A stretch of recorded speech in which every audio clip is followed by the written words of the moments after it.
Dorcas नामक वो विधवा, उसका मसा इतना स्ट्रांग होगा, जिस तरह दोरकास नामक वो विधवा, वो लेडी उठा दी गई थी। आपके घरों के मरे हुए फाइनेंस उठा दिए जाएंगे परमेश्वर के द्वारा। आपकी मरी हुई जिंदगियां उठा दी जाएंगी। आपके मरे हुए बिजनेस उठा दिए जाएंगे। मरी हुई सेवकाइयां, स्पिरिचुअल लाइफ उठा दी जाएंगी। अगर आज आप इस कॉलिंग पर अपना ध्यान लगाते हैं तो मैं जानता हूं आप आशीष पाने के लिए आए। मैं जानता हूं एक अंधा आ जाए कि उसकी आंखें खुले, जो कि खुलने वाली है 45 मिनट के बाद। हाँ, लंगड़े चलने वाले यीशु मसीह के नाम में, कोई शक नहीं, क्योंकि मैंने कुछ नहीं करना, मैंने कमांड करनी, मैंने प्रार्थना करनी। परमेश्वर जिसने हील करना है, जिसने चंगा करना है, वो मेरे आने से पहले ही आपके बीच में मौजूद है। आपको हील करने के लिए वो तैयार है। लेकिन मैं एक बात जानता हूं, लोग हीलिंग लेते और चले जाते हैं, क्योंकि पास्टर के पास हीलिंग के अलावा और कुछ है नहीं। वो हीलिंग देता है और लोग चले जाते हैं, लेकिन हीलिंग के अलावा भी बहुत कुछ है परमेश्वर के पास। वो आपको वो वर्ड देना चाहता है जो आपकी 70-700 जनरेशन के लिए आशीष का कारण हो। मैंने फिर आपको बोला, मैं सरमन देने के लिए नहीं आया हूं, मैं बुलाहट देने के लिए आया हूं। आप ये सोच लो कि झील के किनारे आप बैठे हो और यहां लाखों नहीं बैठे, अकेले आप बैठे हो, और यीशु मसीह आपको बोल रहे, चल बेटे, चल बेटी, उठ, आज से तुझे मेरी सेवा करनी, आज से तुझे मेरी आत्मा से भर के परमेश्वर के कामों को करने, तुझे मेरे सुसमाचार को लेके जाना है, तुझे चेले बनाने के लिए जाना है, और देखो जगत के अंत तक मैं तुम्हारे साथ हूं। Hallelujah, hallelujah. आप बोलेंगे क्या मैं सेवा कर सकता हूं? मैं तो अनपढ़ हूं, मैं कर सकता हूं। हाँ, तुम कर सकते हो। नमान कोड़ी की जो नौकरानी जिसने उसको यीशु मसीह के यहोवा के बारे में बताया, वो सिर्फ एक अनपढ़ सी, एक छोटी सी, एक बिल्कुल छोटी सी एक लड़की थी जो परमेश्वर को जानती थी। आप बोलेंगे हाँ मैं बहुत बड़ा हूं, क्या मैं सेवा कर सकता हूं? मैं बड़ी सरकारी पोजीशन पे हूं। तो बाइबल कहती है दाऊद राजा होकर अगर सेवा कर सकता है तो आप भी कर सकते हैं। एक छोटे से छोटा सेवा कर सकता है, एक बड़े से बड़ा सेवा कर सकता है। आप बोलेंगे मैं तो बहुत यंग हूं, मैं तो टीन एज में हूं। तो बाइबल कहती है यूसुफ को परमेश्वर ने टीन एज में चुना, दाऊद को टीन एज में चुना। आप बोलेंगे मैं तो बुजुर्ग हो गया हूं 80 साल का, तो बाइबल कहती है मूसा को 80 साल में चुना। अगर आप 80 साल के यहां मौजूद हैं, आज मूसा की तरह चुने जा रहे हैं यीशु मसीह के नाम में।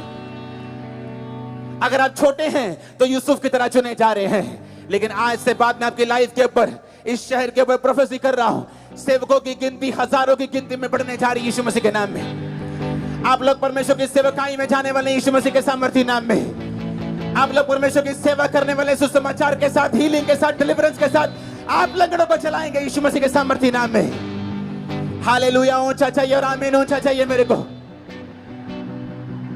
इसलिए मैंने कहा मैं सरमन देने के लिए नहीं आया, मैं आपको 5 मिनट सरमन देने के लिए नहीं आया हूं, मैं आपको बुलाहट देने के लिए आया हूं। मैं आपको यह बताने के लिए आया हूं कि अगर परमेश्वर आपको चंगा करता है, वो इसलिए करता है कि आप पतरस की सास की तरह फिर उसकी सेवा टहल करें।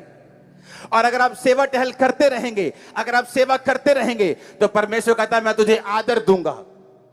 जब आपको एमएलए साहब आदर करते हैं तो आपको कितनी आपकी छाती बड़ी हो जाती कि एमएलए साहब ने मेरा आदर किया। आप मुंह उठा के चलते हैं कि एमएलए साहब ने आपका आदर किया।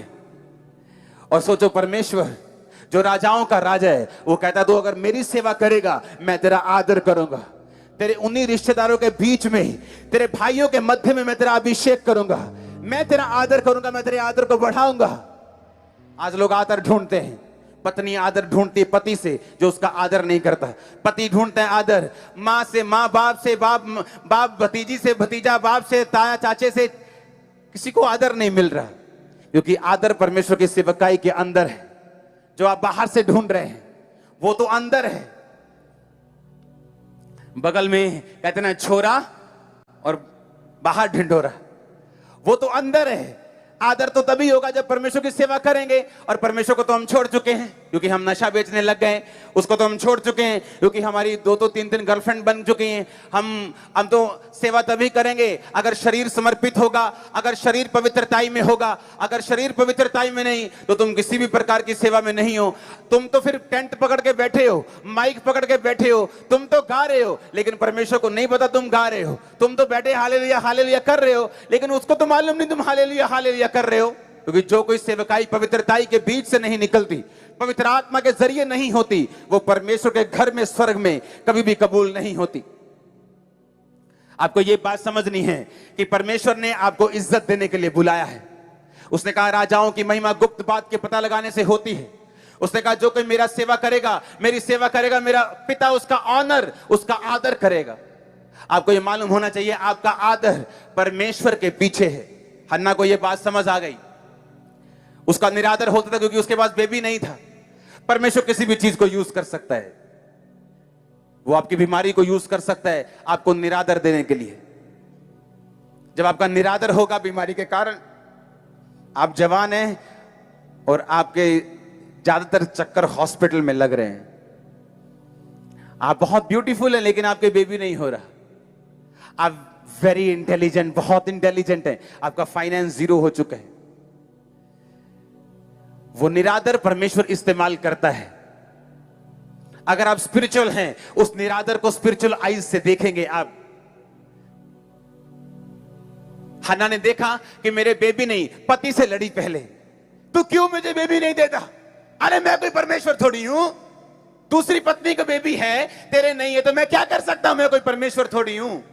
रोती थी, खाना खाना बंद कर देती थी, घर में पूरी ड्रामेबाजी चलती थी। पति अलग निराश, हन्ना अलग निराश, पनिन्ना खुश होती थी देख के, पूरा ड्रामा चल रहा था सीरियल्स वाला।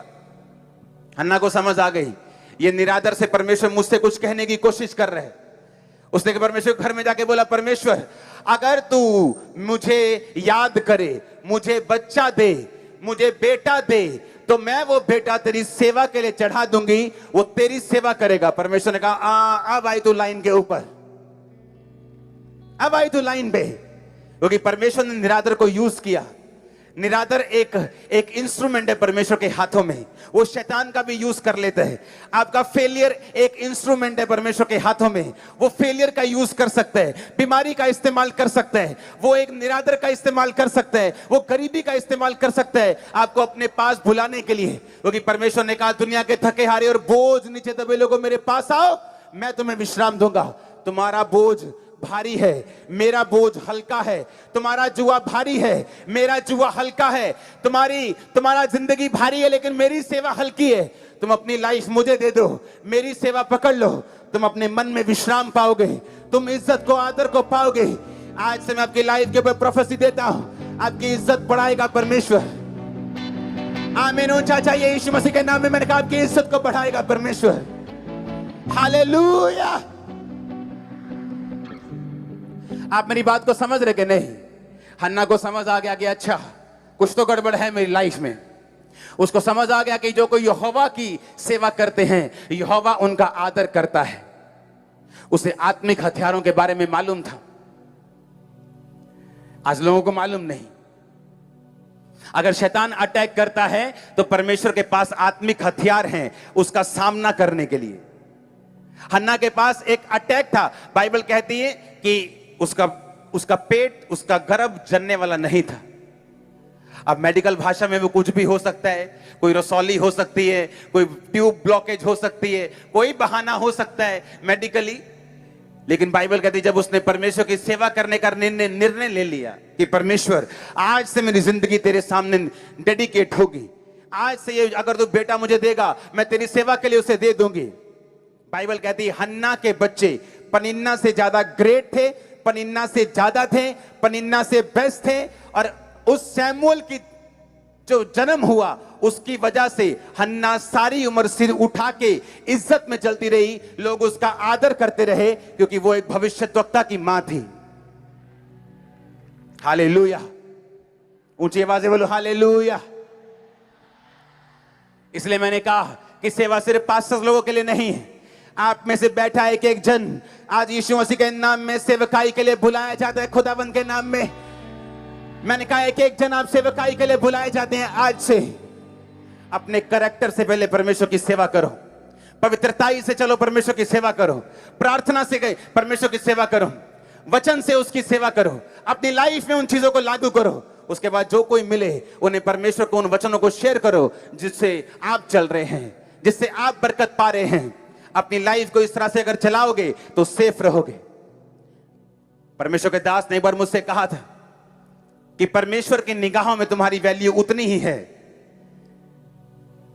जितनी तुम उसके सामने कीमत रखते हो आत्मिक रूप से। तुम्हारी क्या कीमत है परमेश्वर के सामने? क्या तुम रूहें बचाने वाले हो कि रूहों को ठोकर देने वाले हो?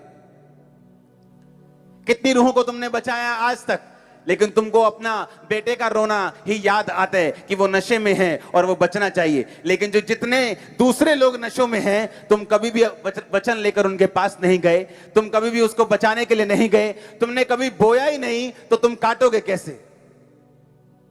हन्ना को मालूम था ये बेइज्जती इसलिए है क्योंकि मैं परमेश्वर से दूर हूं, और बाइबल कहती है उसने हथियार का प्रयोग किया। क्या हथियार था? उसे मालूम था मेरी लाइफ में बेइज्जती है, मेरी लाइफ में निरादर है, और अगर मुझे ये दूर करना है तो वचन कहता है यहोवा की सेवा निरादर को दूर कर देती है। उसे मालूम था ये बात। आज जब अलग अलग तरीके से निरादर आपको मिलता है, आप उससे सोचते हैं कि ये मेरे जीवन का हिस्सा है। Life is a struggle. सदी का सबसे बड़ा झूठ है, क्या है? Life is a struggle. आपने अपने बच्चों को स्ट्रगल होने के लिए चुना है, पैदा किया स्ट्रगल करने के लिए?